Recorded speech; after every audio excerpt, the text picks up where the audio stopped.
Esquisse e saudade.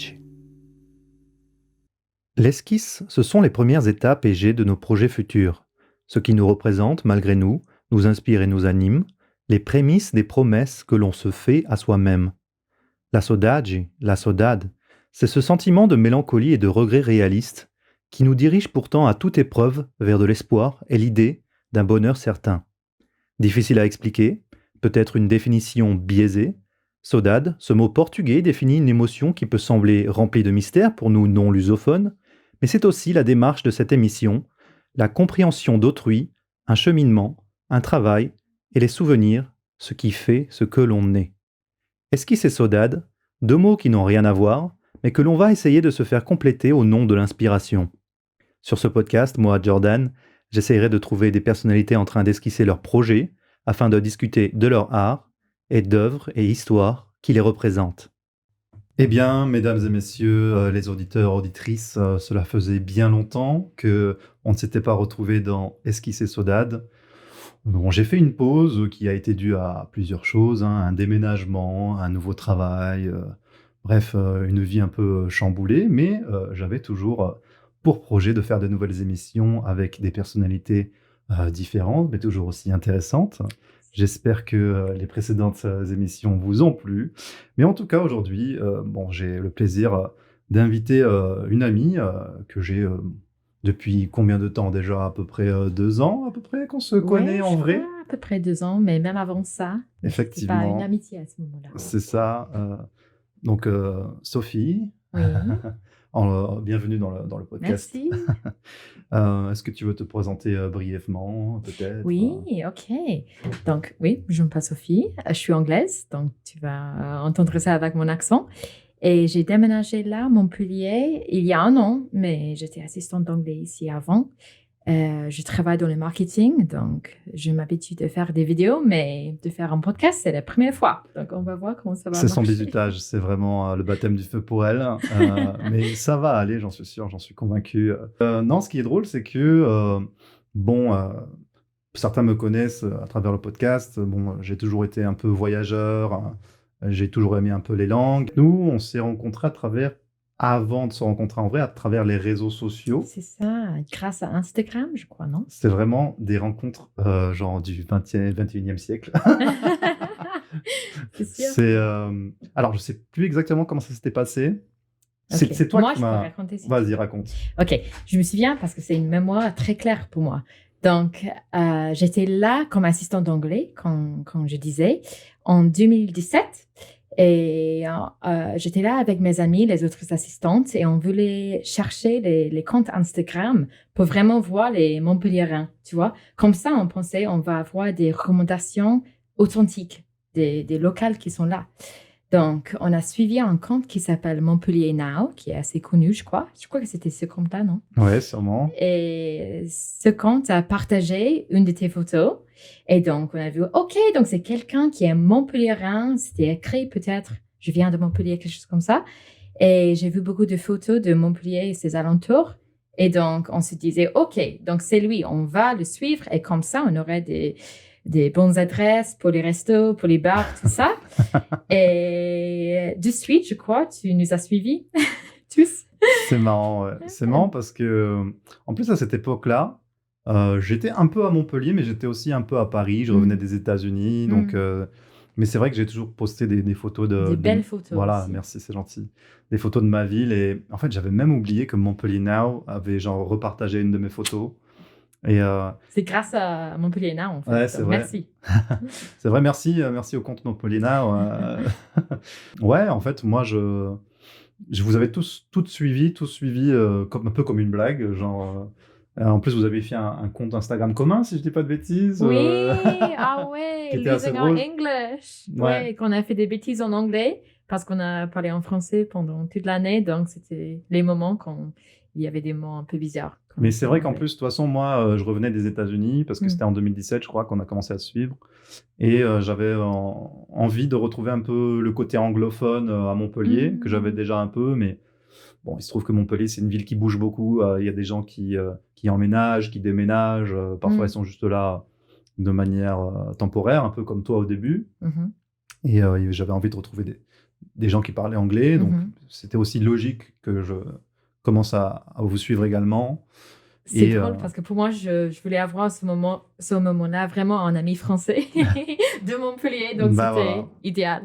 Mais finalement, j'étais quand même aussi entre la région parisienne et Montpellier. Puis toi, tu es retourné en Angleterre, donc on ne s'est pas rencontrés à ce moment-là. Mm. Et on s'est rencontrés après le Covid, en fait. C'est ça, hein? Oui, mais avant ça, il y avait beaucoup de stories Instagram Ah mon Dieu. par rapport à ton petit café et Ah, les le petit chansons sur café. ça. Et donc pour nous aussi, c'était un peu une blague, mais c'était drôle de voir, ah ouais, il y a ce type qui Ma fait des vidéos tout le réputation. temps. C'est tellement drôle de là, ah oui, c'est lui qui vient de Aïe, Montpellier. aïe, aïe, ma réputation d'humoriste me précède. Bon. Mais pour moi, au début, c'était un peu un personnage, donc c'était cool de vraiment de devenir amis. Ouais. C'est Euh, fou, c'est fou. Je pensais pas que mes blagues sur Instagram puissent toucher autant de monde, à l'international en plus. Euh, Oui, mais mais tu as fait un voyage. Donc, c'est pour ça que c'est moi qui ai créé un message, quoi. Parce que tu as fait un voyage là, à nord-est de Montpellier, d'Hérault, en fait. Je sais non, pas. je crois que Tu as c'était fait une durant route comme ça, non? mon road trip en Provence, n'est-ce pas? Ah ouais, peut-être. Où j'étais allé à l'île sur la Mais Sorgue, plutôt.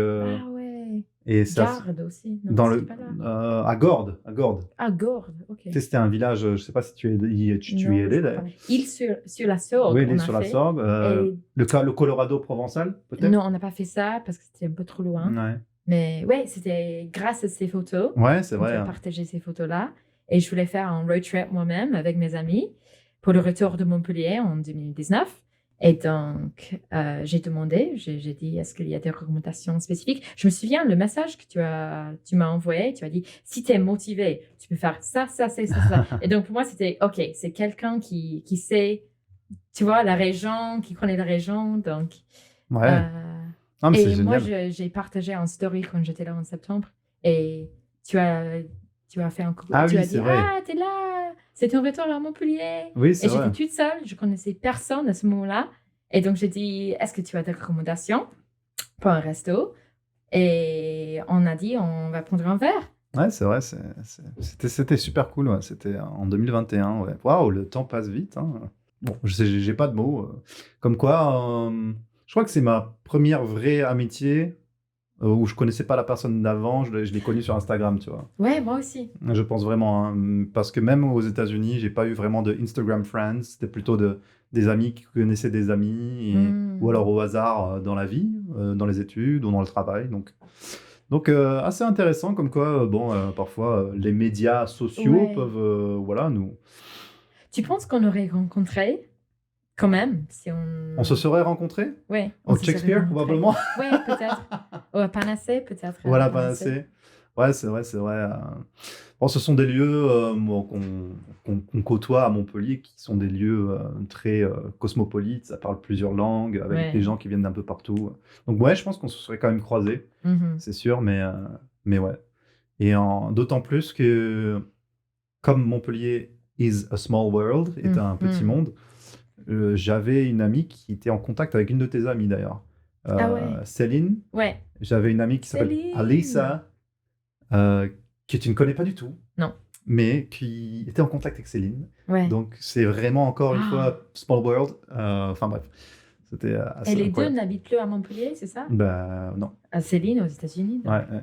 Non, c'est Wow. vraiment.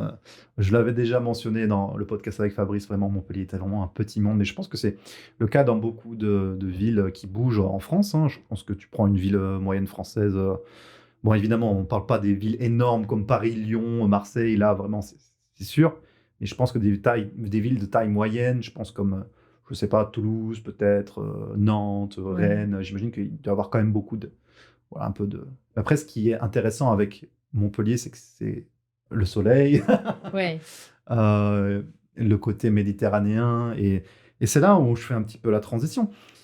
Sophie, Mhm. donc tu as dit que tu travaillais dans le marketing, Mhm. tu aimes bien aussi faire des choses autour de l'éducation, Mhm. autour Mhm. de, voilà, enseigner en quelque sorte. Et finalement, c'est un travail que tu fais principalement en anglais, n'est-ce pas? Mhm. Et qu'est-ce qui t'a donné envie du coup de vouloir déménager en France Mhm. d'abord Mhm. et à Montpellier? comment tu as connu Montpellier avant de déménager une première fois pour étudier, n'est-ce pas? Mhm. Et puis ensuite pour y vivre. Mhm. Pour enseigner l'anglais au début. Pardon, excuse-moi. Non, pas de souci.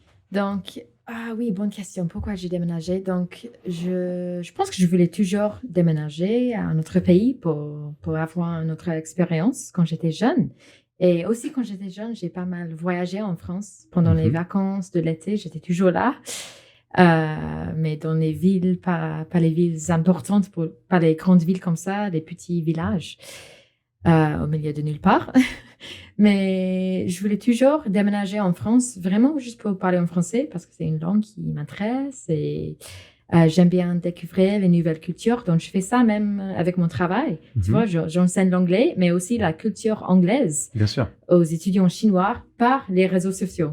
Et comment j'ai connu Montpellier, ça, c'est une histoire. Donc, je me souviens, il y avait un documentaire. Comme j'ai dit, j'ai pas mal voyagé en France quand j'étais jeune, mais je n'avais jamais entendu de Montpellier à ce moment-là. Donc, c'était il y a 7 ans, je crois.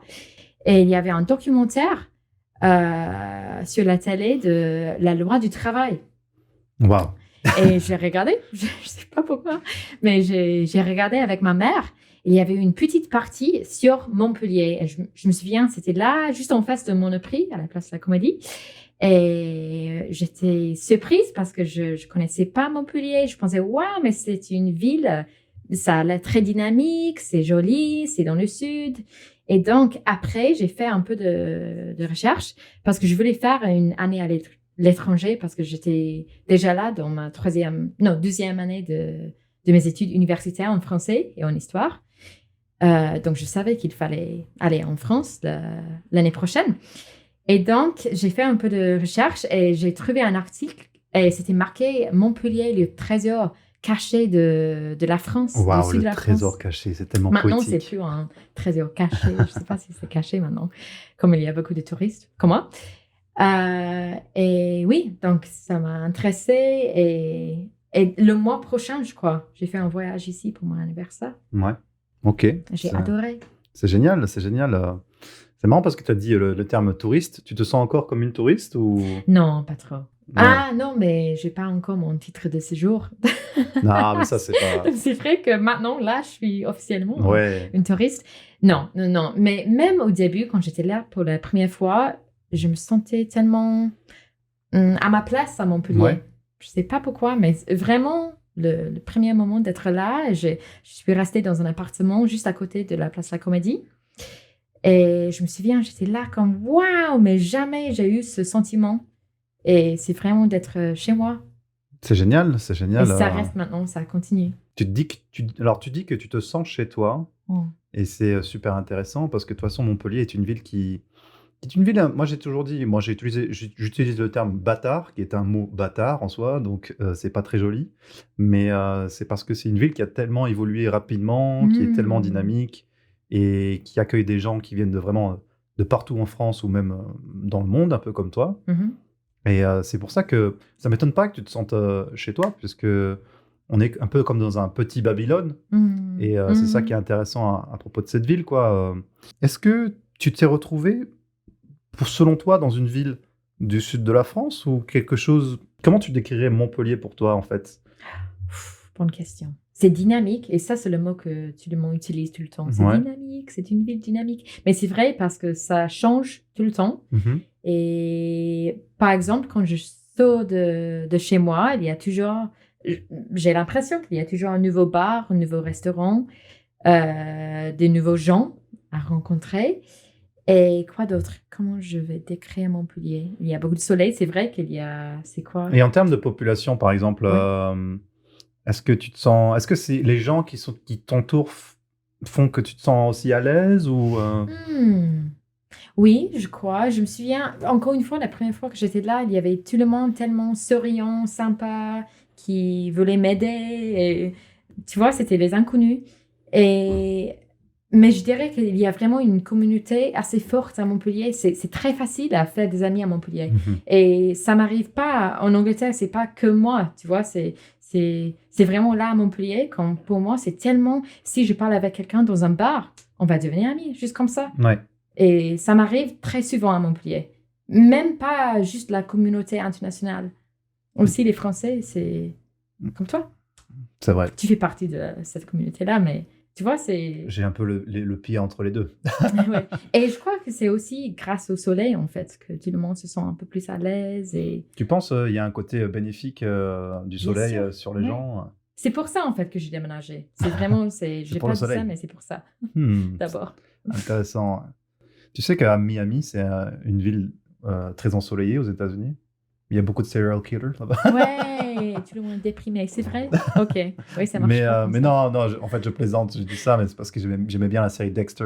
Je sais pas si tu connaissais. Non, c'est pas grave. Une Euh, série? C'était une série télévisée Ouais, américaine. C'est ouais, pas grave. Je j'aimais sais pas bien. pourquoi je dis ça, mais c'est parce que je trouvais ça marrant, le contraste. Mais Mm. non, mais tu as raison. On dit parfois que, ouais, c'est le soleil, en quelque sorte, oui, ça nous apporte beaucoup de bonheur. Mm. Après, j'imagine qu'il y a des gens très heureux aussi dans le Nord ou même en Angleterre, quoi. Mais tu penses pas Oui, trop? bien sûr. Et est-ce que quand tu reviens en Angleterre, Mm. est-ce que je peux dire la ville dont tu es originaire? Ouais, bien sûr. Southampton? Southampton. Euh, Southampton, avec l'accent. c'est comment quand tu retournes à Southampton après maintenant? Est-ce que c'est genre tu te sens à la maison ou tu te sens genre à la maison de tes parents ou de Oui. ta famille ou... En fait, c'est un peu comme j'ai deux vies qui... Donc, je suis là à Montpellier, c'est une vie, et après, quand je rentre, c'est une autre vie que je recommence. C'est un peu ça. D'accord. Mais je suis là pour ma nièce quand je rentre en Angleterre, pour voir ma petite nièce. Et ouais, je me sens toujours chez moi, là à Southampton, parce que, encore une fois, j'ai une bonne communauté là-bas et il y a mes parents très sociaux qui font beaucoup tout le temps. Donc, quand je suis là, il y a beaucoup de choses à faire, beaucoup des amis à voir, à revoir. Mais je me sens plutôt plus comme chez moi, là à Montpellier maintenant, dans mon appartement avec mes affaires et tout ça, mes amis ici. Je me sens vraiment centrée là à Montpellier. C'est génial. C'est génial d'avoir un peu genre. Moi, je pense que j'ai eu ça, ce feeling parfois. J'ai vécu aux États-Unis et Mm. tu sais, quand je suis retourné à Atlanta, Georgia, Atlanta, Georgia, après 5 ans sans y aller, j'avais presque oublié que c'était un peu une partie de moi, Bien puisque sûr. c'était un peu ma maison aussi, Mm. parce que ça faisait tellement longtemps que j'étais pas retourné. Et Ouais. en fait, ce qui m'a fait ressentir que j'étais un peu à la maison, c'était que j'ai encore des amis là-bas. Mm. Et quand on était avec notre groupe d'amis, c'est comme si j'étais jamais parti. Et ça m'a vraiment beaucoup touché. Mais en soi, la ville est intéressante, mais je pense que sans mes amis, ce serait pas pareil. Mm. Et bon, j'ai déménagé plusieurs fois à Paris et je suis revenu à Montpellier et j'ai été dans d'autres endroits également. Et en fait, je pense que ce qui fait vraiment pour moi la différence, c'est les gens. Bon, toi, Montpellier reste relativement nouveau quand même, mais je pense que Mhm. ça a dû te faire bizarre quand tes amis de ta première fois à Montpellier Ouais, n'étaient plus là, ouais, c'est n'est-ce ça. pas? Mais oui, parce que moi, je suis restée plus longtemps parce qu'il y avait toutes les assistantes qui Ouais. sont parties en avril et moi, je suis restée 2 mois moi-même dans un appartement. J'ai loué un appartement et je connaissais personne sauf les gens à qui j'ai donné les cours d'anglais à ce moment-là. Et on était amis, mais c'était pas, tu vois, C'était pas pareil. ouais, c'était pas pareil. Mais j'ai adoré d'être seule. Et c'est bizarre parce que ça aussi, je suis vraiment quelqu'un qui est extraverti normalement. Mais à Montpellier, surtout à Montpellier, pas que en France, tu vois, il y a une différence. Mais même que j'adore la France, c'est Montpellier vraiment qui m'a conquérie. Mais quand j'étais là toute seule, pour moi, c'était un plaisir d'être là, de lire pendant les journées, d'être là sur terrasse, tout ça, de manger dans les restos toute seule. J'ai adoré. Et normalement, j'aime pas ça. Et J'aime pas trop ça. Mais ça a commencé maintenant. C'est Montpellier qui m'a appris comment le faire. c'est bien. Mais, félicitations. Je suis content que tu aies trouvé un endroit qui puisse te donner un équilibre, tu vois. Parce que C'est c'est pas ça. facile, hein, parfois. C'est pas facile. Je pense que moi, avant d'apprécier Paris aussi, puisque j'ai habité à Paris, Mm. ça m'a pris du temps. Mm. Je me disais, waouh, j'ai l'impression que tout le monde s'en fout, que je sois là, j'arrive pas à apprécier les monuments d'une Mm. certaine façon, ça me fatigue, il y a trop de gens. Puis après, petit à petit, tu commences à voilà, à avoir tes marques et tout. Mais après, peut-être que Paris est une ville différente par rapport à Montpellier. C'est une grosse ville. C'est un peu comme si demain, toi et moi, on nous balance à New York City ou je sais pas, et on se dit, mais waouh, je ne sais pas qu'est-ce que je fais là. C'est un exemple parmi tant d'autres, mais je sais pas, Moscou, tu vois, genre une ville complètement grande ville où on connaît pas la culture, ça peut être compliqué parfois, mais bon. Ouais. Tu nous as parlé, bon, évidemment, de pourquoi tu as voulu déménager dans un nouveau pays, pourquoi tu as choisi Montpellier en particulier. Tu as quand même cette envie de partager un peu ce qui te rend heureuse. On avait parlé de l'enseignement, mais tu as aussi une petite passion personnelle, c'est la nourriture, n'est-ce pas? Ouais, C'est clair. c'est à chaque fois, genre, elle est incroyable parce que moi, bon, qui suis montpelliérain, bon, faut savoir qu'à Montpellier, il y a des nouveaux restaurants, des nouveaux bars assez régulièrement. Il y a quand même un gros turnover dans cette ville parce que ça se construit, mais aussi parce que il y a beaucoup de concurrence également, on va pas se mentir. Qu'est-ce qui rend la nourriture intéressante à Montpellier, sachant qu'à Montpellier, il n'y a pas forcément une spécialité. Ouais, bonne question. Et aussi, il y a une particularité, c'est que tu ne manges pas de gluten.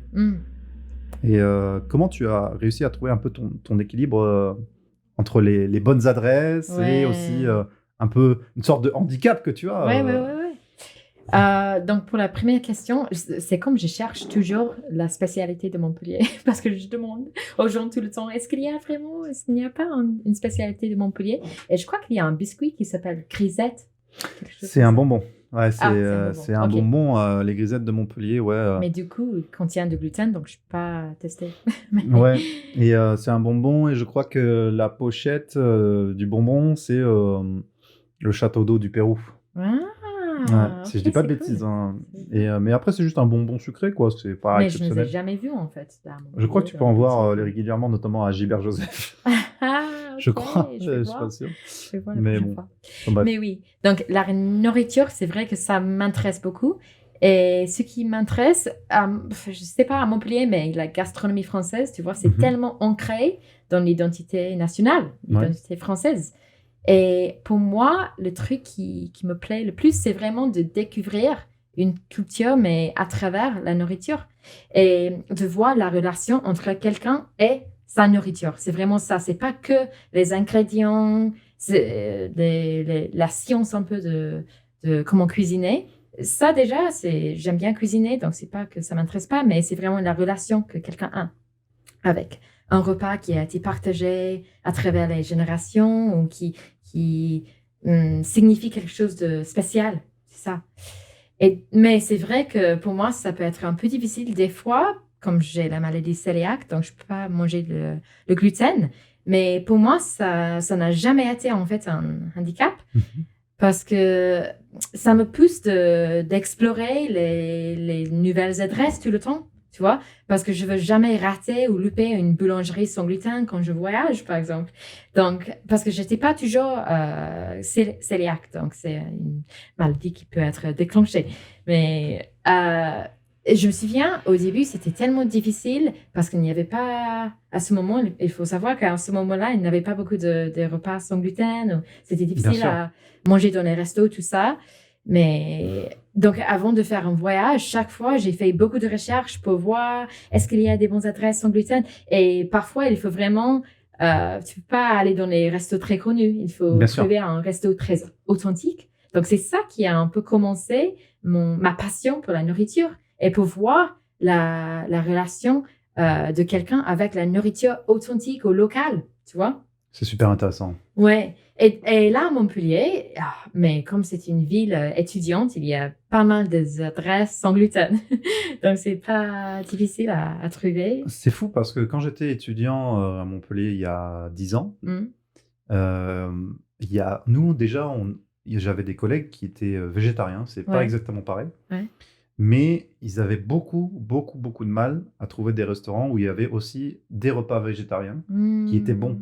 Et je me rappelle aussi à l'époque, j'avais une seule personne qui ne mangeait pas de gluten, elle venait d'Australie. Et elle, waouh, c'était presque impossible de trouver des repas sans gluten. Et c'est quelque chose qui a vraiment beaucoup changé dans la mentalité que ce soit en France ou dans le monde, j'imagine. Ouais.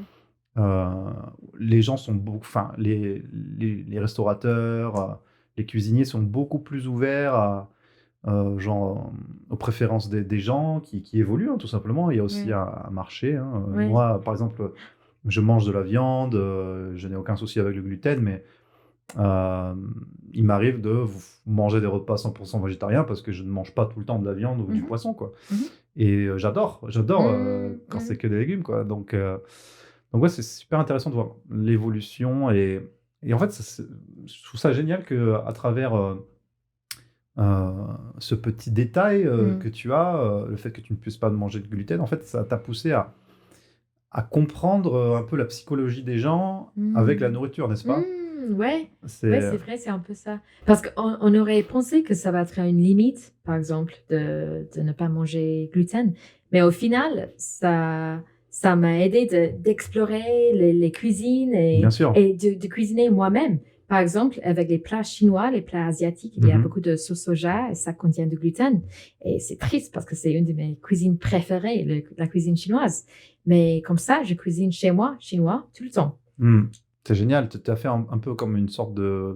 Enfin, ta maladie, tu en as presque fait ta force, j'ai envie de te dire. Ouais, ouais, ouais, C'est c'est vraiment ça. c'est vraiment... C'est une maintenant, bénédiction au final. Oui, c'est ça, c'est la malédiction qui se transforme en bénédiction. C'est ça. C'est un peu comme can I say that, like, pardon, je parle en anglais maintenant. Faut savoir qu'avec Sophie, on switch tout le temps en français et en anglais, donc des fois, ça peut arriver que je fasse des petits mots en anglais. Redemption, Ah, n'est-ce pas? ouais, The Redemption Arc. Redemption arc, Sophie's redemption arc. Un arc de rédemption de la part Ouais. de Sophie. Euh, une revanche contre le gluten. Je pense que ça va être le nom du podcast, la revanche sur le gluten. Ouais. Ah, je dois faire un tatouage de ça. C'est ça. Est-ce que tu as des adresses particulières à Montpellier que tu adores absolument? Oui. Ah, ça y J'en ai est. beaucoup. Vas-y. Ok, donc il faut commencer avec Hakko. Donc Hakko, c'est écrit en anglais Slow Canteen. Donc c'est vraiment de cuisiner d'une façon un peu, comment dire, durable, un peu plus lente et de bien savoir d'où les ingrédients viennent. Et en fait, la cuisinière, je l'ai rencontrée la semaine dernière parce que j'étais tellement enthousiaste avec le repas que je mangeais qu'il y avait la serveuse qui a dit, mais il faut que vous voyez la cuisinière parce qu'elle va être tellement waouh, elle va être tellement contente avec ça. Et donc, je lui ai parlé. Elle est américaine. Wow. Ouais. Wow. Et après, c'était comme, ah ouais, ok, je vois maintenant. Mais... Is she from Atlanta, Georgia? Non, non, Californie. Californie, très bien. Mais les ingrédients sont géniaux. J'ai jamais goûté les ingrédients tellement frais comme ça. Et c'est vraiment un art. C'est l'art de cuisine là-bas. Et ça change tout le temps, comme Montpellier. Mais la carte, ça change toutes les semaines. Et c'est juste génial. Il y a toujours une En option fonction sans des gluten. produits. Oui, et puis ça change, la carte change en fonction des produits de saison et C'est tout. ça. n'est-ce pas? Et c'est ça que j'adore en France parce qu'on n'a pas ça en Angleterre. Oui. En Angleterre, à n'importe quel moment de l'année, on peut acheter une nectarine, Bien tu vois, sûr. en décembre. Mais ici à Montpellier, ça n'arrive Oui, jamais. C'est vraiment une période très courte, Ouais, c'est vrai que... dans la bonne période. Je pense Faut que, bien par manger. exemple, tu peux quand même trouver, on dit souvent, on peut acheter des fraises un peu toute l'année, mais c'est des fraises qui viennent d'Espagne ou qui sont importées. Et en fait, nous, c'est vrai qu'on préfère privilégier les produits de saison, même si on peut avoir des produits... mais parce qu'en fait, c'est juste qu'ils n'ont pas le même goût, ils sont moins bons, en fait, quand ils ne sont pas de saison. Ouais. Donc, on essaie de respecter l'aliment comme on peut. En tout cas, c'est qui se passait quand j'étais plus jeune, en fait, avec mes parents, quand on allait faire les courses, on essayait vraiment de respecter les saisons. Et parce que, en fait, oui, c'est tout simplement parce que ça fait bizarre de voir des produits qui ne sont pas censés être là. Après, bon, il y a toujours comment dire, on peut dire des déviances, des choses. Par exemple, si on aime la banane, on aimerait bien manger de la banane toute l'année, ou des Est-ce qu'il y a pommes. une saison spécifique pour les bananes? Ouais, j'imagine. En tout cas, j'imagine qu'il qu'il y a des saisons spécifiques, mais surtout que la banane n'est pas trop un produit européen à la base. Ouais. Ouais, Donc, faire un peu attention à comment les produits sont arrivés, est-ce qu'ils ont été bien traités, est-ce qu'il n'y a pas eu de pesticides ou je ne sais quoi. Et moi, j'ai pas habité en Angleterre, mais c'est vrai que l'Angleterre n'a pas une très bonne réputation au niveau de la nourriture. Bon, j'ai été à Londres et à Édimbourg notamment, mais en tant que touriste, j'allais dans les restaurants. Donc, les restaurants, ça allait en général. Mais en ayant vécu aux États-Unis, où les législations sont très différentes au niveau des produits frais, par exemple, si tu prends une tomate aux États-Unis, elle va être beaucoup moins bonne qu'en France. Et je pense qu'il y a des répercussions directes sur les produits des restaurants. Je dis souvent, genre, une comparaison facile, c'est que le McDonald's français, c'est peut-être le meilleur du monde, parce que les produits sont mieux. Waouh! Alors que le McDonald's aux États-Unis, il n'est pas bon, quoi. Oui, mais c'est l'original. Il faut le faire comme ça. C'est Ouais. ça, en fait, la relation, tu vois, Ça, avec c'est la vrai. nourriture. C'est la bonne façon de le faire. C'est la façon américaine, non? Mais c'est Ça vrai veut que, pas dire que c'est mais c'est des vrai que bons si produits, si tu vas aux États-Unis pour aller au McDo aussi, c'est comprendre la psychologie, en fait.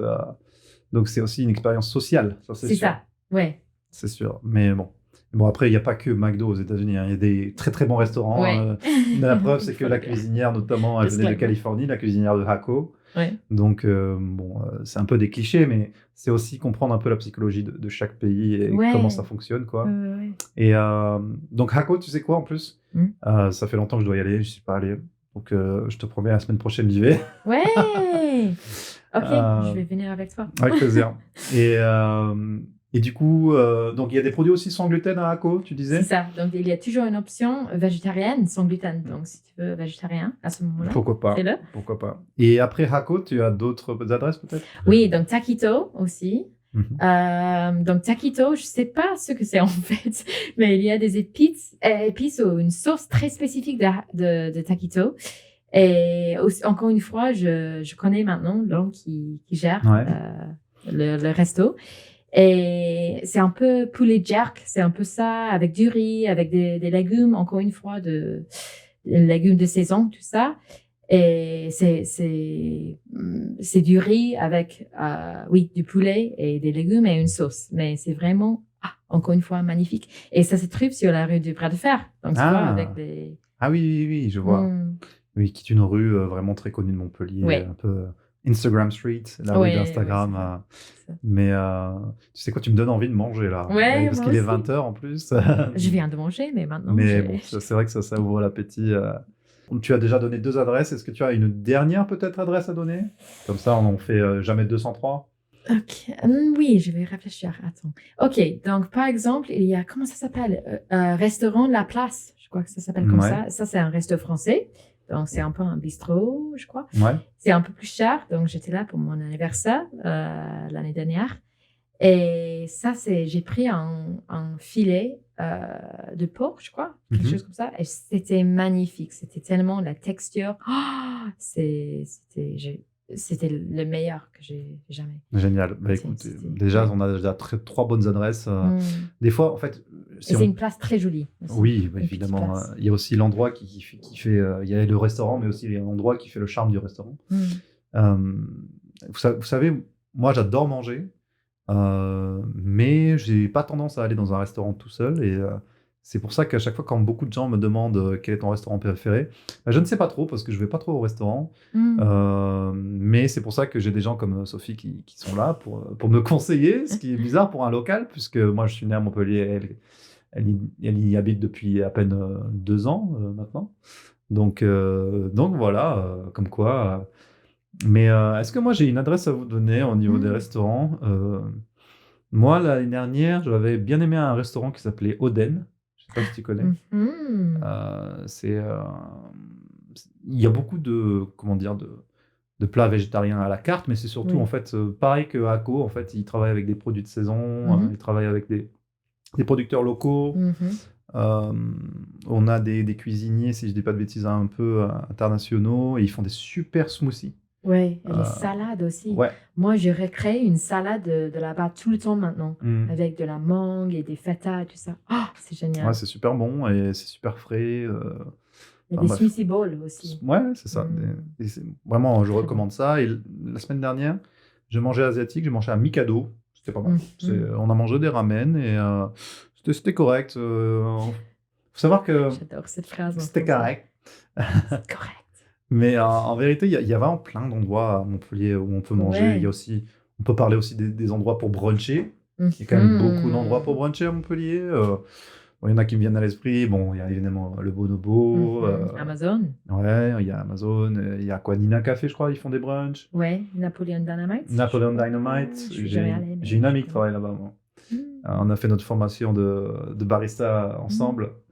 Et ce qui est drôle, c'est que je suis jamais allé à Napoleon Dynamite. Mais je sais que c'est bien connu. Ouais. La panacée, c'est à volonté aussi. C'est vrai, la Panacée qui est un lieu super intéressant, vu que c'est à la fois un lieu de brunch, un musée, un lieu d'exposition, pour boire des verres aussi, un language exchange évidemment, Ouais. avec ces échanges de langues. Ah, il faisait aussi Cold Rep. Donc ça, c'est un Ouais, resto. Je crois que c'est un peu l'influence australienne, ouais. mais aussi là-bas, ils font des très bons brunchs aussi. Waouh, les Australiens, ils sont partout. Ex-Benedict. D'ailleurs, en fait, il y a tellement des trucs. C'est tellement hipster, Montpellier. Il y a aussi, c'est ça, c'est l'idée hipster que, par exemple, moi-même qui aime beaucoup le café, avant, je prenais souvent des cappuccinos. Mm. Et maintenant, je suis trop hipster, je prends un flat white, qui était un genre de cappuccino un peu différent. Mais Il faut l'assumer. On a peur de le dire. Au début, je me souviens moi aussi, parce que moi, je prends toujours les flat whites. ouais. Mais au début, j'étais un peu comme, mais je veux pas être comme ces gens-là qui disent, ouais, les je veux bobos, prendre un flat white. hipster. Mais il faut l'assumer, parce que vraiment, c'est le C'est meilleur. ça. Moi, mon meilleur flat white, mon flat white préféré, c'est le flat white de café court. Oui, moi aussi. Merci. Ça, c'est ouais. Merci. Ouais, Yes. ouais. Le flat white de café court, j'en ai pris un il y a quoi? Il y a 2 semaines avec une amie qui avait pris un matcha. Et ça faisait longtemps que j'étais pas allé à Café Court et c'était génial.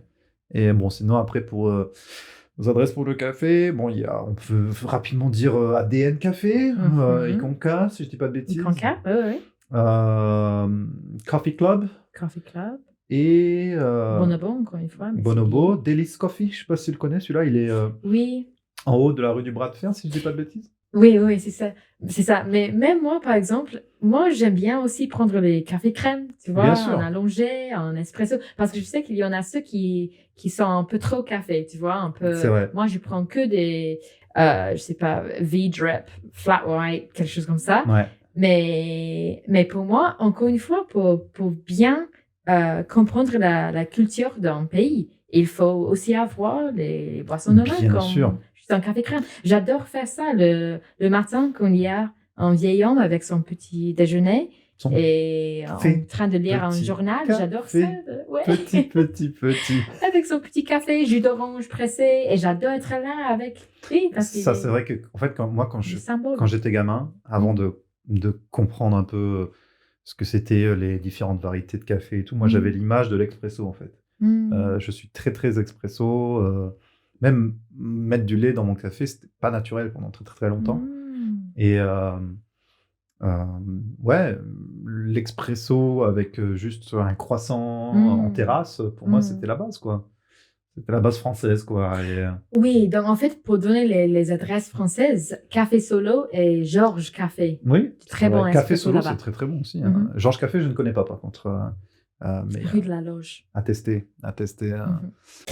Et on a parlé de la façon que comment on peut maintenir, préserver la culture française, mais en accueillant les autres cultures, parce qu'on a parlé un peu de l'assimilation, tu vois, la politique d'assimilation et la politique d'intégration, et comment on peut arriver à en fait, parce qu'il y a un peu ce sens peut-être en France, avec la politique d'assimilation, qu'il faut ôter quelque chose. Il faut enlever une partie ancienne de ton identité pour assumer, pour prendre la nouvelle identité française. Mais comment on peut les avoir en même temps, les deux ensemble? Oui, c'est très intéressant. De toute façon, ça, c'est un débat qu'on se pose depuis des années et des années. Qu'est-ce que c'est vraiment être français?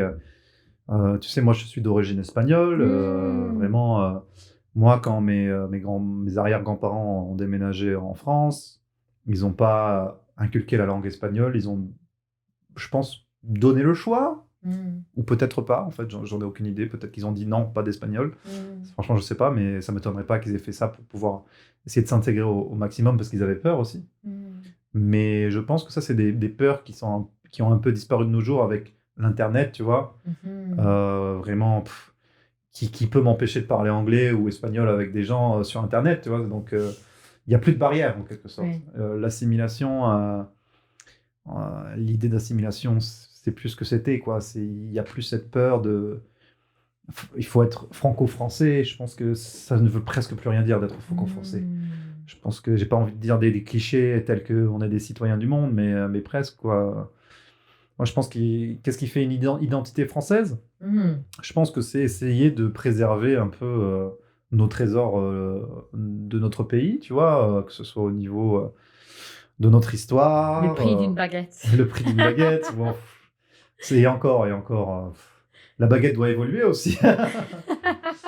On peut avoir des boulangeries qui font comme à l'époque, comme cette boulangerie que j'ai à côté de chez moi. Mais tu peux aussi avoir des boulangeries très bonnes et qui font du pain de manière un peu nouvelle, quoi. Donc, non, en vérité, je pense que c'est juste logique, quoi. C'est que on a une terre d'accueil, la France, depuis des années, et notre histoire est très reliée à l'histoire des pays d'à côté, même de l'Angleterre, même si l'Angleterre est un pays un peu à part, parce qu'il est sur une île et que voilà, mais bon. Ouais. Ah. Pour moi, ce qui représente, signifie, symbolise la culture française.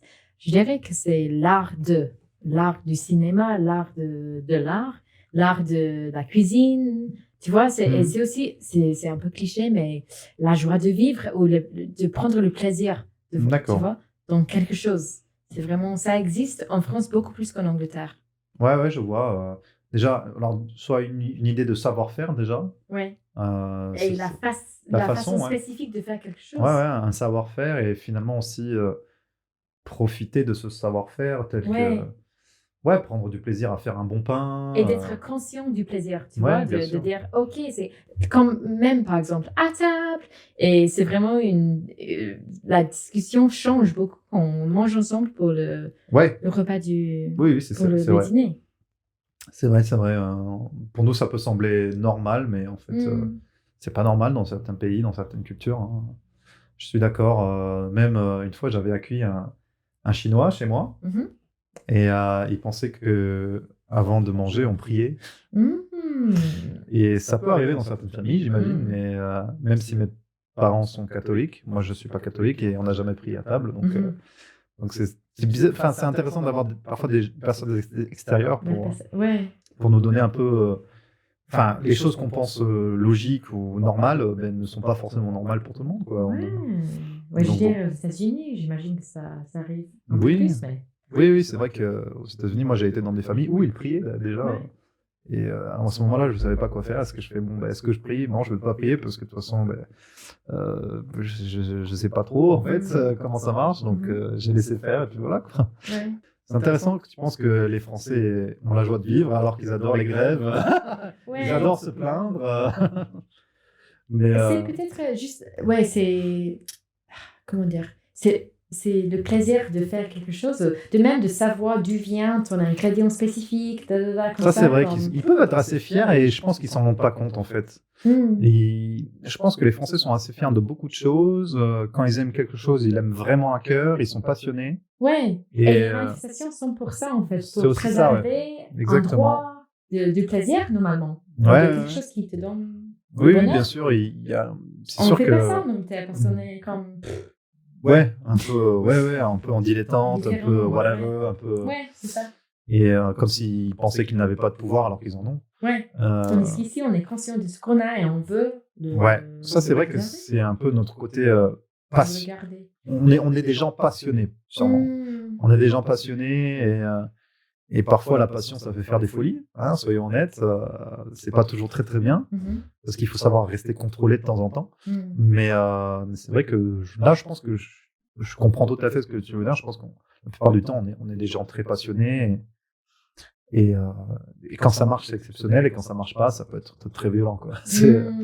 Voilà. Mais ouais, je vois ce que tu veux dire. C'est toujours intéressant, parce que moi-même, je suis français, mais je me considère un peu différent parfois, parce que j'ai un peu voyagé, tout ça.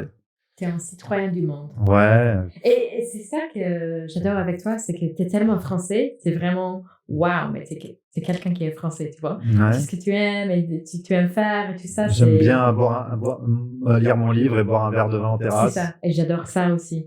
Mais aussi, tu es tellement international, tu es tellement un citoyen du monde qui aime parler avec tous les gens, qui est un esprit très, très ouvert à tout.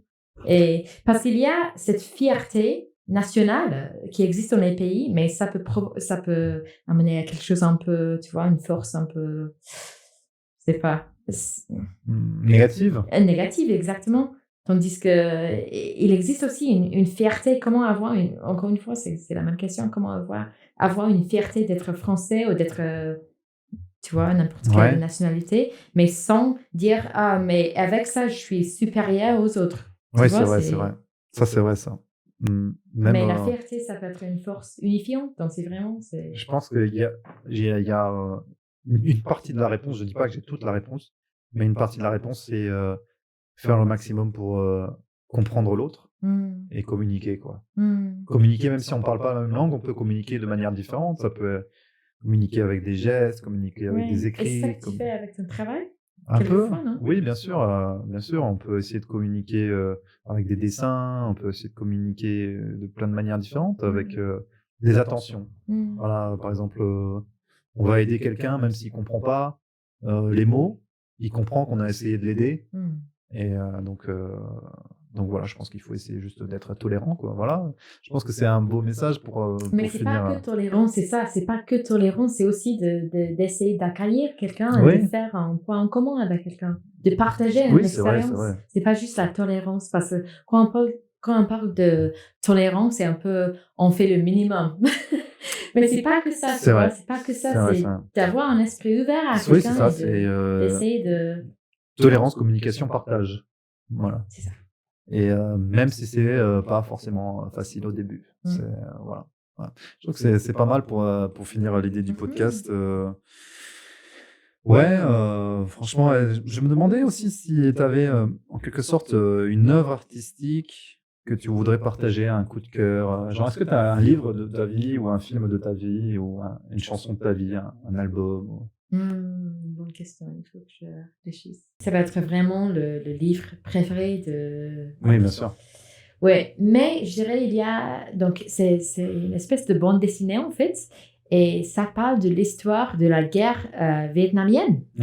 D'accord. Et pour moi, c'était vraiment je savais rien sur ça avant que je l'ai lu, et pour moi, ça m'a tellement appris ce qui s'est passé, et c'était une expérience un peu authentique, pas authentique évidemment, mais d'avoir les dessins, tu vois, parce que moi, normalement, je sais pas, pour toi, j'imagine que tu lis pas mal de bandes dessinées comme tu es français, mais moi, on fait pas ça trop en Angleterre, et j'aime bien ça en France, mais je lis pas trop les BD, les bandes dessinées, mais comme il y avait des dessins, ça m'a aidé de mieux comprendre ce qui s'est passé avec la guerre et les émotions, tu vois, les expressions de visage, tout ça. Donc, ça m'a tellement marqué. Et ouais, donc je dirais ça. Comment ça s'appelle? C'est en anglais. The Vas-y. what? Vas-y en anglais. Non, mais même en anglais, j'ai oublié le nom. The Best We Could. Je crois que ça s'appelle The comme best ça. we could. All right. Donc, je regarderai ça, de toute façon. Je noterai, je mettrai ça en description. Ouais. The best we could. C'est super intéressant. Ouais, c'est vrai qu'il y a encore cette idée. Nous, on pense que les bandes dessinées, c'est normal, parce que moi, j'ai grandi avec des bandes dessinées. Mais non, dans des pays, ils lisent pas des bandes dessinées. Ce qu'on appelle d'ailleurs les BD franco-belges, hein, d'ailleurs. Parce qu'il y a beaucoup de Belges qui font des bandes dessinées aussi. Donc, ouais, très intéressant de voir ton point de vue sur la bande dessinée. Bon. Et pour toi, il y a une œuvre spécifique Est-ce qu'il y a récemment? Récemment, est-ce qu'il y a une œuvre que j'ai adorée?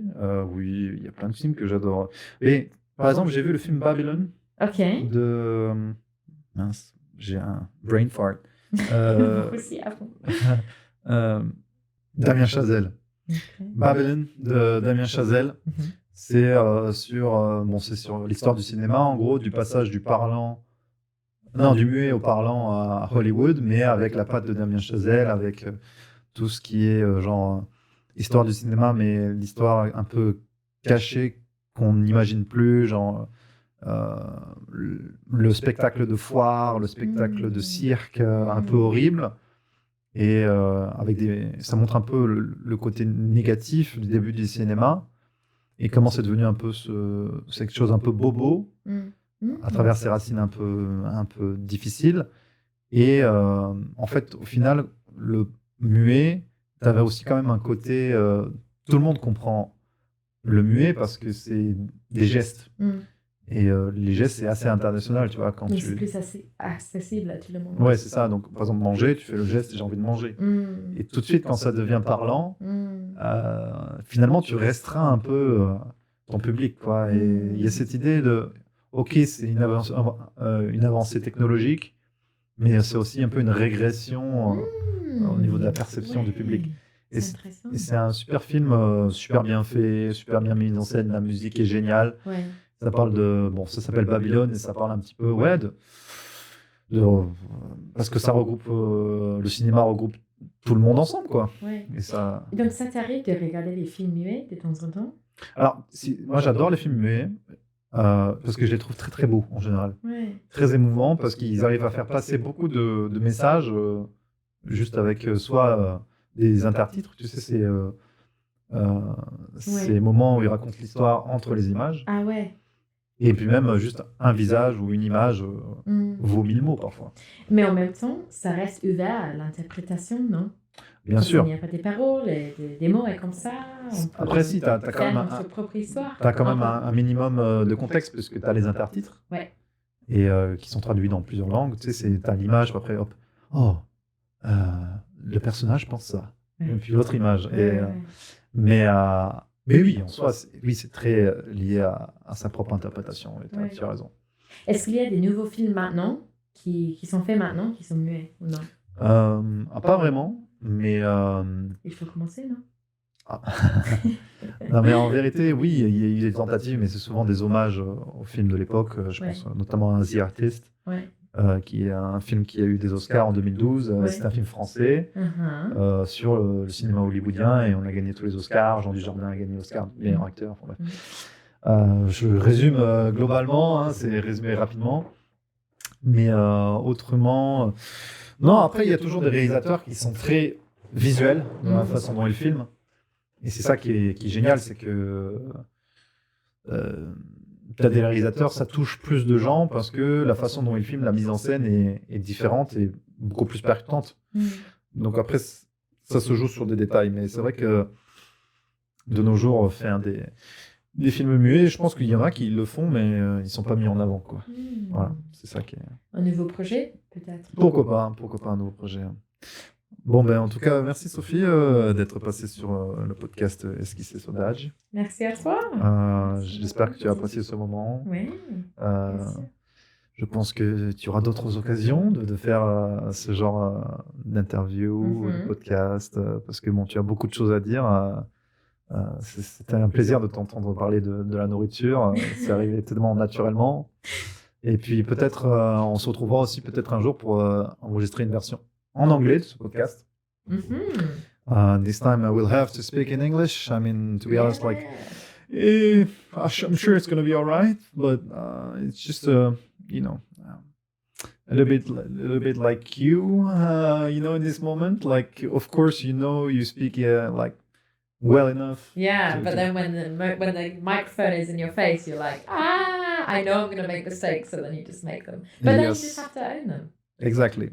And it's a part of us. It's part of us. Absolutely fluent. So. Thank you. I try my best.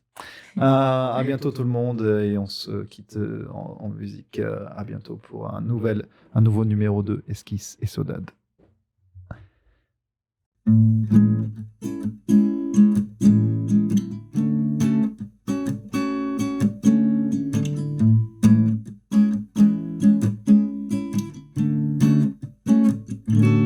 Esquisse e Saudade.